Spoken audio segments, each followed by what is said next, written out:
अस्सलाम वालेकुम। अच्छा, आज का जो टॉपिक पढ़ेंगे वो है रिसेप्टर्स फार्माकोलॉजी। कि रिसेप्टर्स क्या क्या होते हैं, क्या क्या इसकी क्लासिफिकेशन है, कौन कौन से मैकेनिज़म्स हैं और क्या क्या बेसिक बातें हैं रिसेप्टर्स फार्माकोलॉजी में। ये लेक्चर जो है, ये मतलब रिसेप्टर्स फार्माकोलॉजी, ये एक पूरा चैप्टर है। इसको एक लेक्चर में या एक वीडियो में कंप्लीट नहीं कर सकते हैं। ये इसके लिए ये पहला पार्ट 1 होगा, पार्ट 2 और पार्ट 3 भी आएगा। मतलब ये है कि इसको हम कंप्लीट करेंगे 3 वीडियोस के अंदर। ठीक हो गया। अब सबसे पहले रिसेप्टर्स फार्माकोलॉजी के अंदर हम पढ़ेंगे कि रिसेप्टर्स होते क्या हैं। ठीक है, जो रिसेप्टर्स हैं वो होते क्या हैं इटसेल्फ। सिंपल अगर अल्फाजों में कहूँ कि रिसेप्टर्स क्या होते हैं ना, तो रिसेप्टर्स आर प्रोटीन्स। रिसेप्टर्स क्या होते हैं? Receptors are proteins which are located. कहाँ पर प्रेजेंट होते हैं रिसेप्टर्स? जो है या तो सेल मेम्ब्रेन के अंदर होंगे, या जो सेल मेम्ब्रेन है उसके ऊपर होंगे, या फिर सेल के इनसाइड के अंदर होंगे, मतलब सेल के अंदर होंगे। ठीक है, proteins which are located surface of cell membrane are inside the cell. देखिए ना, मुख्तलिफ रिसेप्टर्स होते हैं। कुछ सेल के अंदर प्रेजेंट होते हैं, कुछ सेल मेम्ब्रेन के ऊपर प्रेजेंट होते हैं। ठीक है, ये रिसेप्टर्स होते हैं। ठीक है, मेम्ब्रेन्स। ठीक है, membrane inside the cell which क्या करेंगे, या लिख दें ऑन विच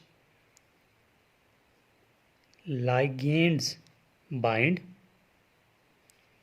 and they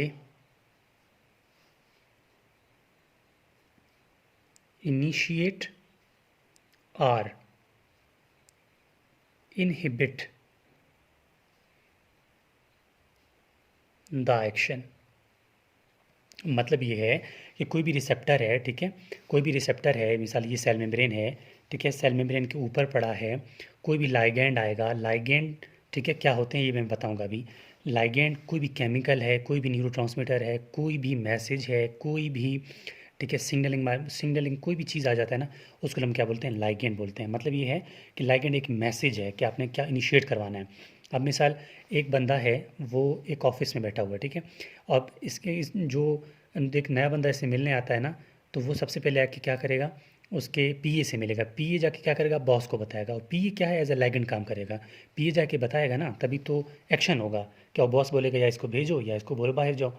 इसका मतलब लाइगेंड यही होता है। ठीक है, तो रिसेप्टर्स क्या होते हैं? प्रोटीन्स होते हैं जो कि सेल मेम्ब्रेन के ऊपर या फिर सेल के अंदर होते हैं, जो क्या करते हैं, लाइगेंड ऑन विच, यानी ऑन विच मतलब है रिसेप्टर्स पे लाइगेंड बाइंड करता है, और क्या करते हैं, या तो वो रिएक्शन को, एक्शन को इनिशिएट करेगा या फिर इसको इनहिबिट करेगा। ठीक है, तो ये तो हो गए रिसेप्टर्स। अब बात करेंगे लाइगेंड्स की, ताकि लाइगेंड्स क्लियर हो जाए कि लाइगेंड्स क्या होते हैं। देखिए, लाइगेंड्स जो हैं या तो वो न्यूरो ट्रांसमीटर है, न्यूरो ट्रांसमीटर्स। न्यूरो ट्रांसमीटर्स में कौन कौन सा? एपिनेफ्रिन हो सकता है, नॉरएपिनेफ्रिन हो सकता है, एसिटाइलकोलिन हो सकता है। ठीक है, कुछ भी, ठीक है, तो वो न्यूरो ट्रांसमीटर मतलब जो है लाइगेंड है। हार्मोन हो सकता है, ठीक है, कोई केमिकल हो सकता है, ठीक हो गया, कोई ड्रग हो सकता है, ठीक हो गया, कोई टॉक्सिन हो सकता है। मतलब कोई भी सिग्नल उसका नाम क्या है? लाइगेंड है। वो सिग्नल क्या करेगा, आगे जाके रिसेप्टर को बोलेगा भाई आपने काम करना है या काम को रोकना है, तो वो रिसेप्टर डिसाइड करेगा। ठीक है, रिसेप्टर जो है वो उसके मुताबिक फिर काम करेगा। अब ये तो हो गए लाइगेंड्स। अब रिसेप्टर की हमने आपको बता दी कि रिसेप्टर जो है वो होते क्या हैं, लाइगेंड क्या होते हैं। अब रिसेप्टर्स जो है उसकी क्लासिफिकेशन देखते हैं। रिसेप्टर्स को क्लासीफाई करते हैं, ठीक है, classification of receptors on basis of shape. Shape की बुनियाद पर रिसेप्टर्स को हम क्या करते हैं? क्लासीफाई करते हैं। एक शेप की बुनियाद पे करते हैं, एक सिस्टम की बुनियाद पे करते हैं। ये शेप की बुनियाद पे देखेंगे, फिर उस मतलब ये जो आज का वीडियो होगा इस पे हम मोस्टली जो है शेप की बुनियाद पे बात करेंगे। फिर आगे आगे बताऊंगा कि सिस्टम की बुनियाद पे कैसे कैसे रिसेप्टर जो हैं वो होते हैं, ठीक है। अब शेप की बुनियाद में सबसे पहला रिसेप्टर जो है उसको बोलते हैं, ठीक है, सर्पेंटाइन रिसेप्टर्स, ठीक है, सर्पेंटाइन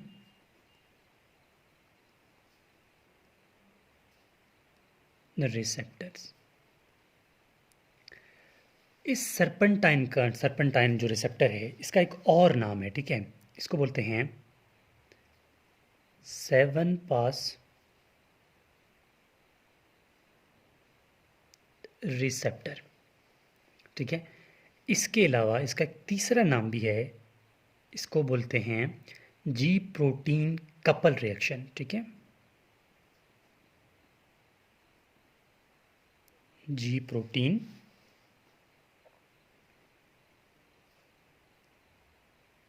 कपल रिएक्शन। अब वन बाय वन देखेंगे कि इसको सर्पेंटाइन क्यों बोलते हैं, इसको 7-पास रिसेप्टर क्यों बोलते हैं, और इसको जी प्रोटीन कपल क्यों बोलते हैं। चीज़ एक है, इसको बार बार क्यों इस तरह का नाम देते हैं हम, ठीक है। अब इसको सर्पेंटाइन इसलिए बोलते हैं कि ये सेल मेम्ब्रेन है, ठीक है, ये सेल मेम्ब्रेन है। ये सर्पेंटाइन इसलिए है कि ये सेल मेम्ब्रेन में, सर्पेंटाइन किसको बोलते हैं, एक सांप की शक्ल का हो, ठीक है। ये हो गया जी सेल मेम्ब्रेन। इस सेल मेम्ब्रेन में ये सर्पेंटाइन का मतलब ये है कि ये सांप की तरह हो, ठीक है, इस तरह, इस तरह, इसीलिए इसको सर्पेंटाइन बोलते हैं।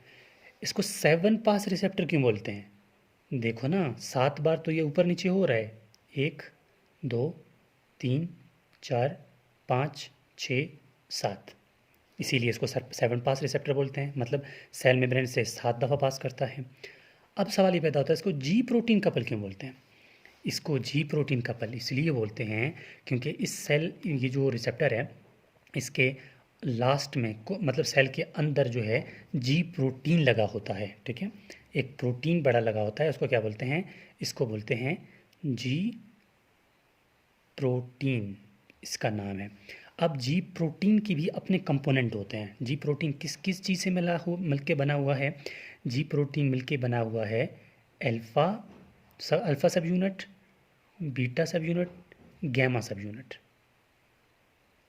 ठीक है, इनके सब यूनिट से बना होता है। लेकिन ये अल्फ़ा सब यूनिट जो है वो जीडीपी इसके साथ जुड़ा होता है, सिर्फ और सिर्फ अल्फ़ा यूनिट, ठीक है। समझ आ गई होगी आपको कि 7-पास रिसेप्टर 7 दफ़ा निकलता है सेल मेम्ब्रेन के अंदर ऊपर, ठीक है, एक ऊपर नीचे 7 दफ़ा होता है। सर्पेंटाइन इसलिए कि सांप की शक्ल का होता है। जी प्रोटीन इसलिए कि इसके नीचे जो है इस सेल मेम्ब्रेन के अंदर एक प्रोटीन लगा होता है जिसको बोलते हैं जी प्रोटीन। जी प्रोटीन के अंदर कंपोनेंट होते हैं alpha beta and gamma, alpha beta gamma. Alpha subunit जो है वो अटैच होता है जीडीपी के साथ, ग्वानोसिन डाइफॉस्फेट के साथ। ये होता है रेस्टिंग स्टेज में, ठीक है, ये होता है रेस्टिंग स्टेज में, जब तक कोई कुछ नहीं हो रहा होता, ये होता है रेस्टिंग स्टेज में, ठीक है। इसको भी देखेंगे, इसकी भी बहुत सारे मतलब काम है कैसे कैसे होता है, इसको देखेंगे भी। ये तो हो गया नंबर 1।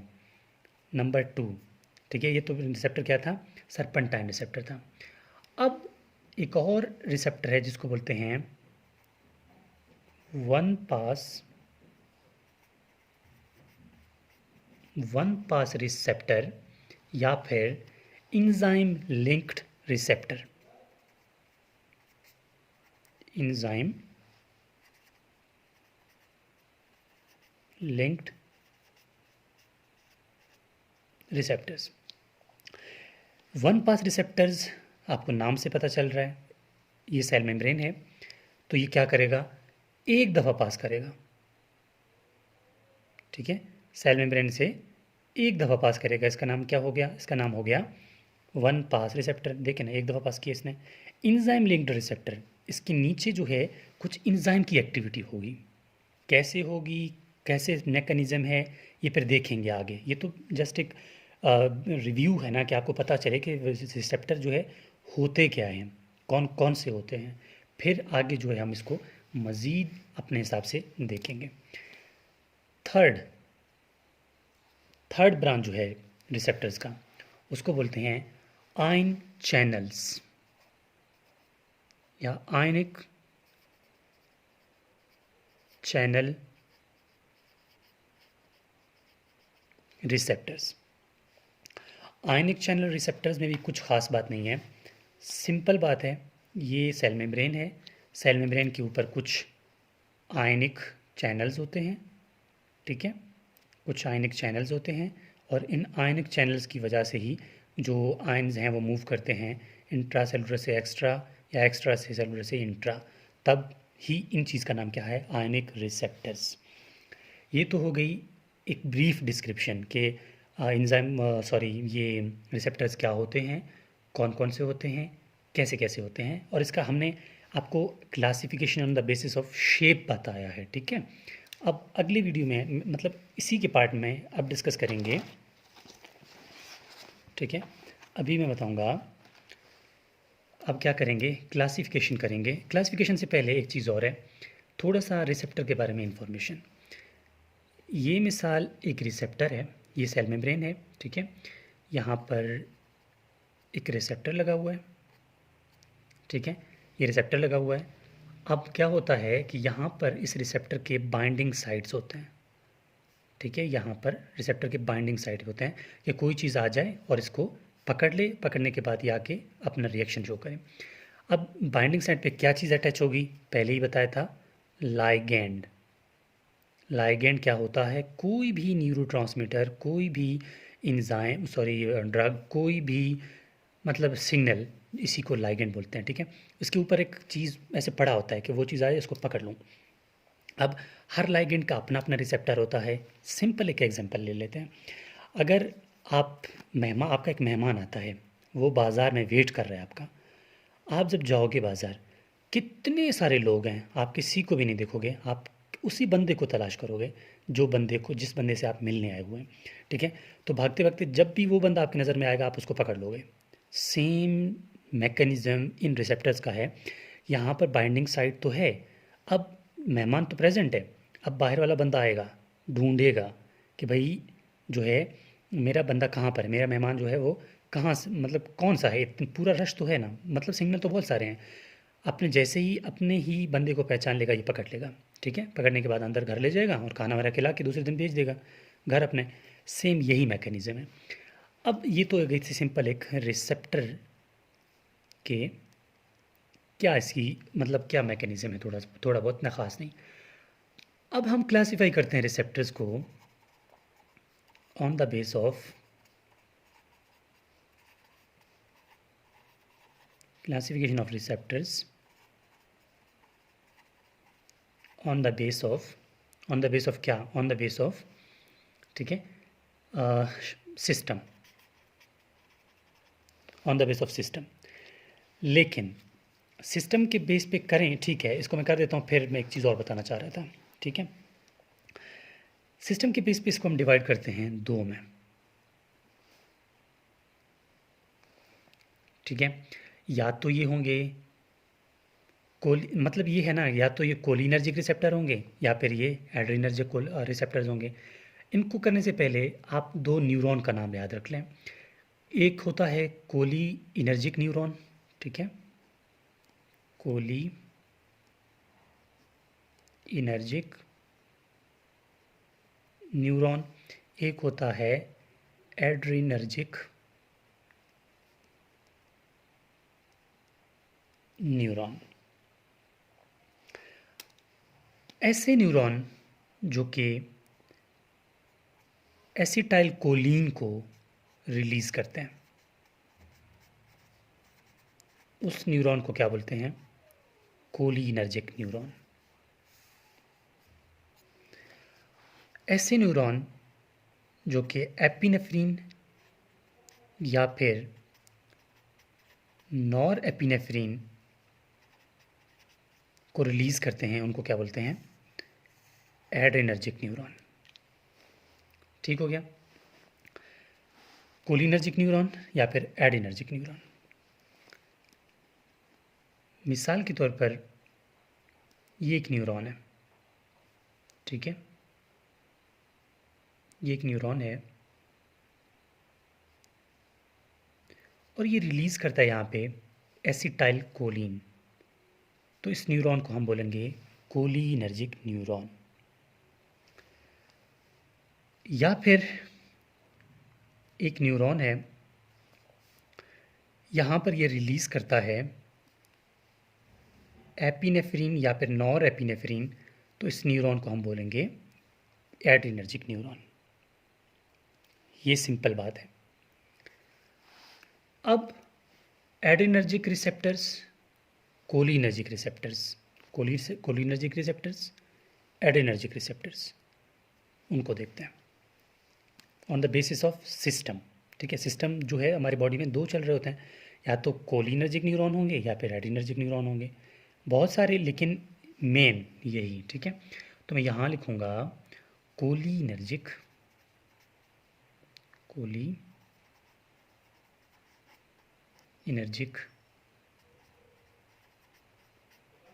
रिसेप्टर्स। यहाँ पर लिखूँगा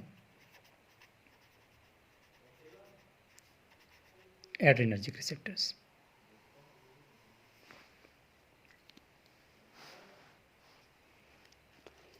अच्छा, अब क्या होगा, कोलिनर्जिक रिसेप्टर्स जो हैं और एड्रीनर्जिक रिसेप्टर्स हैं। सबसे पहले बात करते हैं एड्रीनर्जिक रिसेप्टर्स की। एड्रीनर्जिक रिसेप्टर्स जो हैं alpha 1, alpha 2, beta 1, beta 2, beta 3, इनको बोलते हैं एड्रीनर्जिक रिसेप्टर्स। कोलिनर्जिक रिसेप्टर्स दो टाइप के होते हैं, या तो ये होंगे निकोटीनिक,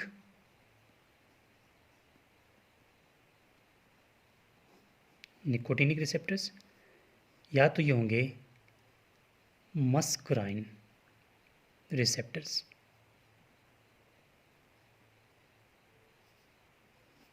इन बातों को नहीं भूलना।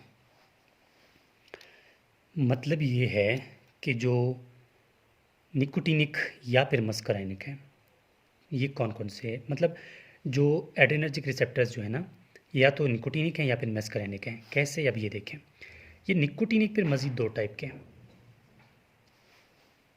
एक को बोलते हैं NN, एक को बोलते हैं NM। NN का मतलब है न्यूरॉन जो कि रिलीज़ करते हैं निकोटीन। ऐसे न्यूरॉन ये न्यूरॉन है, ये रिलीज़ करते हैं निकोटीन यहाँ पे। ठीक है, तो उन न्यूरॉन्स को क्या बोलते हैं, निकोटीनिक न्यूरॉन। ठीक है, न्यूरॉन टू न्यूरॉन। ठीक है, न्यूरॉन टू न्यूरॉन। और यहाँ निकोटीनिक जो है ये रिलीज़ कहाँ पर होगा, ये रिलीज़ होगा, M का मतलब है न्यूरॉन, निकोटीन को, ये न्यूरॉन हो गया। ठीक है, ये निकोटीन रिलीज़ तो करेगा कहाँ पे, मसल्स पे। मसल, नाम M आ रहा है ना, M का मतलब है मसल। ठीक है, तो इनको क्या बोलते हैं, निकोटीनिक रिसेप्टर। और ये निकोटीनिक ये जो है NM का मतलब है, यानी जो न्यूरॉन्स जो हैं वो epinephrine, non epinephrine, sorry cholinergic है, एसिटाइल कोलिन और निकोटीनिक दोनों से स्टिमुलेट हो जाएंगे, तो उनको क्या बोलते हैं, निकोटीनिक रिसेप्टर्स। मस्कुराइन रिसेप्टर्स, इसको यहाँ पे थोड़ा देखें।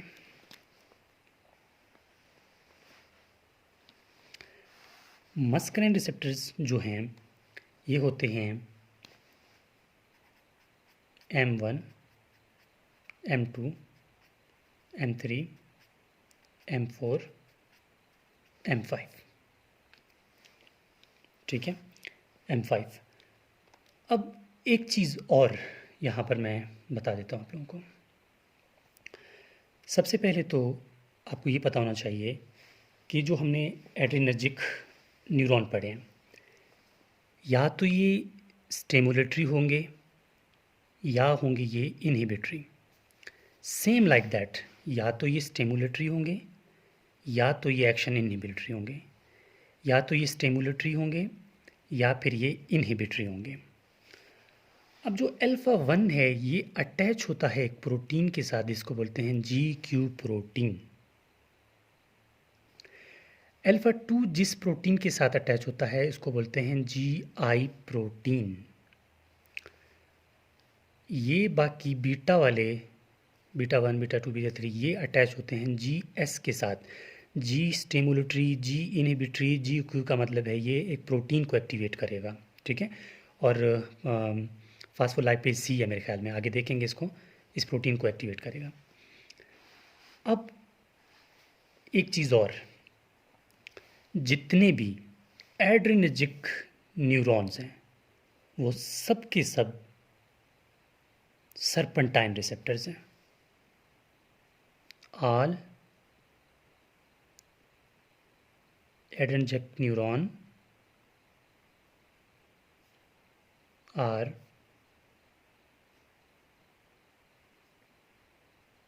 सर्पेंटाइन। एड्रेनर्जिक जितने भी न्यूरॉन हैं ये क्या हैं, सर्पेंटाइन रिसेप्टर्स हैं। यहाँ पर भी सारे रिसेप्टर्स जो हैं, मतलब आप कुल मिला के ये भी कह सकते हैं कि जितने भी कोलिनर्जिक रिसेप्टर्स हैं, जितने भी एड्रेनर्जिक रिसेप्टर्स हैं, सब के सब सर्पेंटाइन रिसेप्टर्स हैं, एक्सेप्ट NM। NM ये जो है आयनिक चैनल रिसेप्टर है।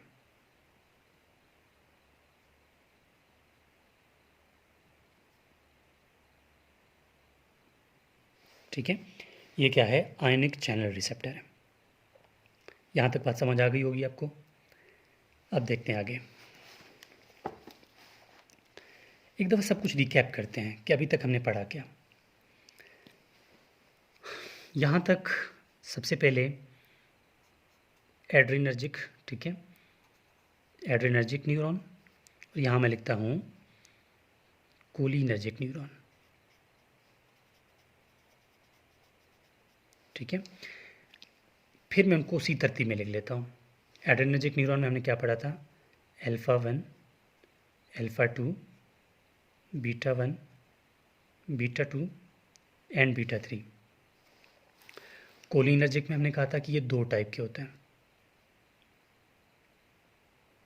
या तो होंगे ये निकोटिनिक या होंगे मस्कराइन।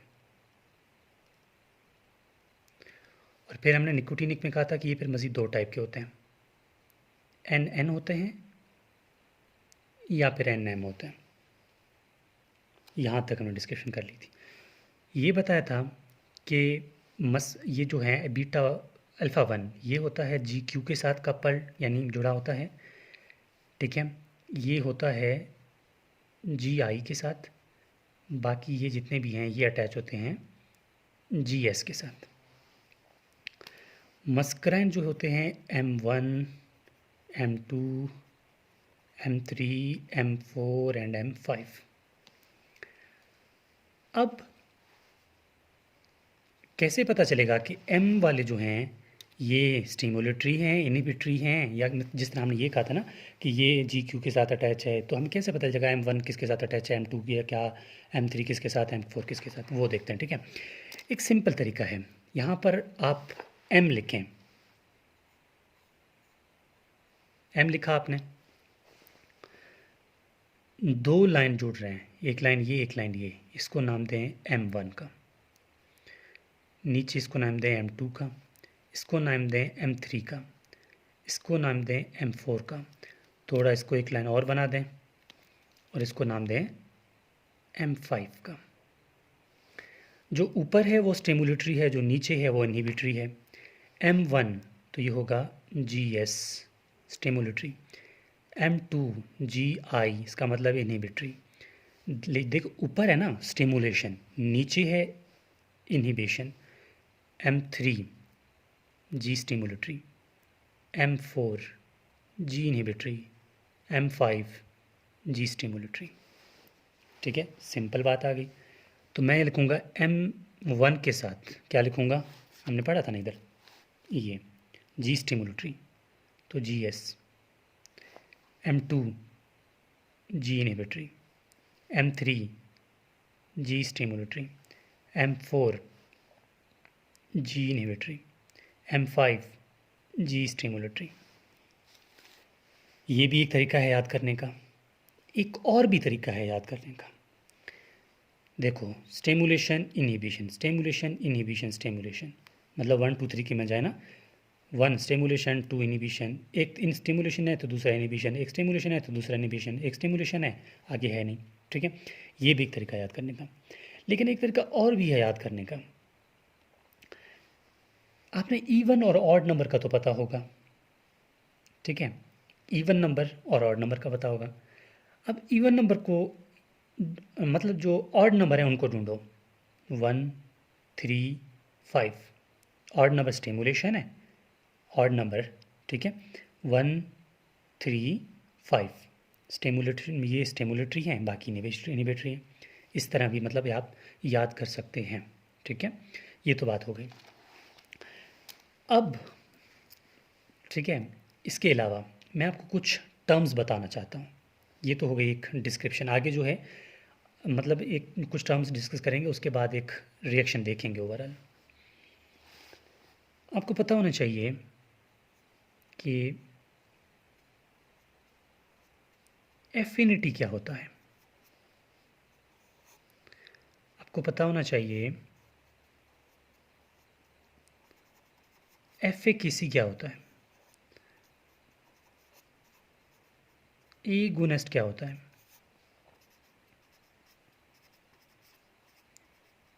एंटागोनिस्ट क्या होता है। ठीक है,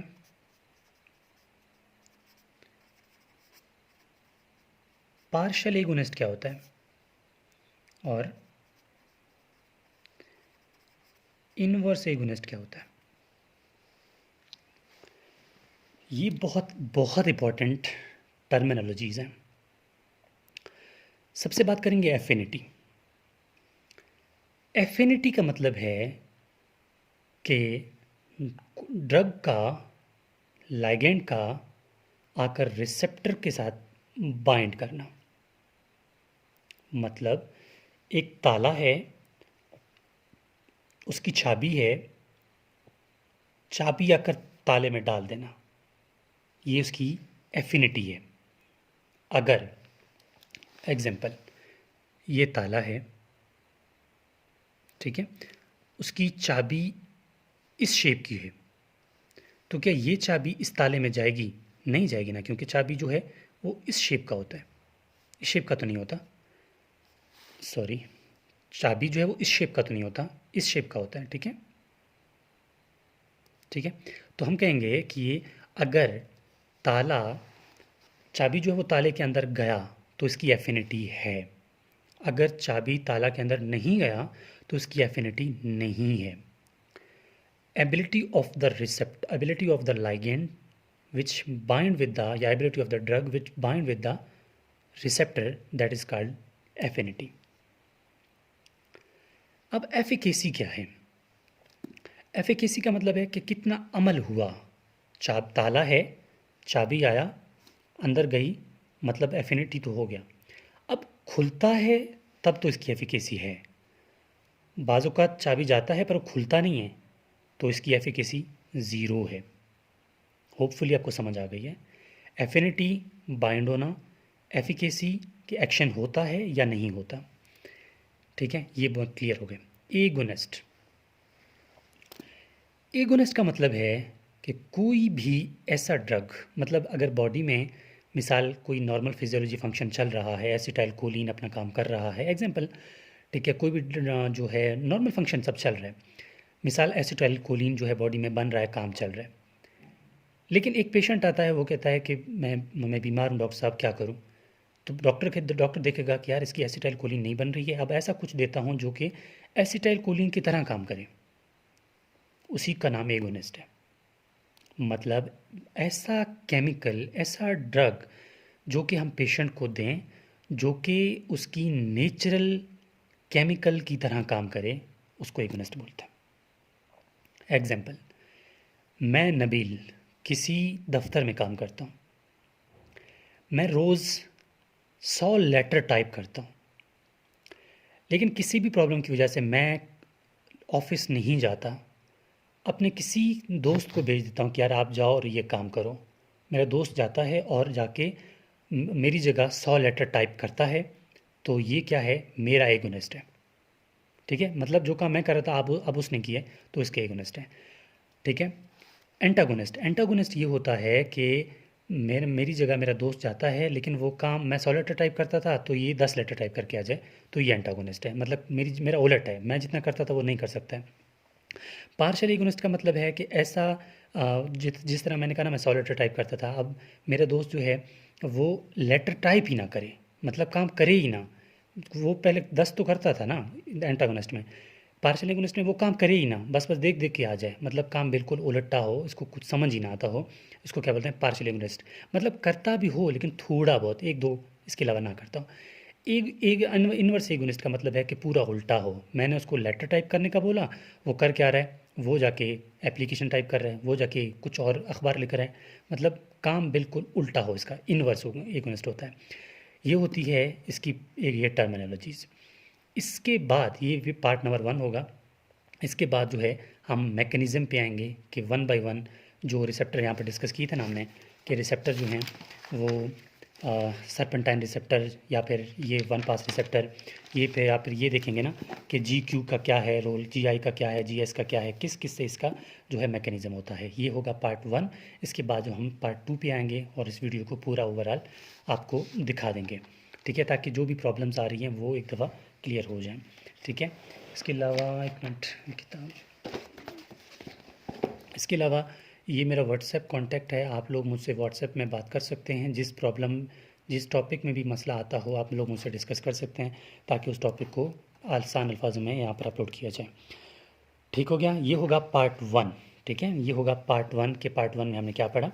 अब वीडियो नंबर पार्ट 2 आएगी, उसमें हम लोग डिस्कस करेंगे ओवरऑल के कौन कौन से मैकेनिज़म्स होते हैं। होपफुली आपको समझ आ गई होगी रिसेप्टर्स के टाइप्स और रिसेप्टर क्या होते हैं, और इंशाल्लाह इसको आहिस्ता आहिस्ता मज़ीद इसको करते जाएंगे। Thank you.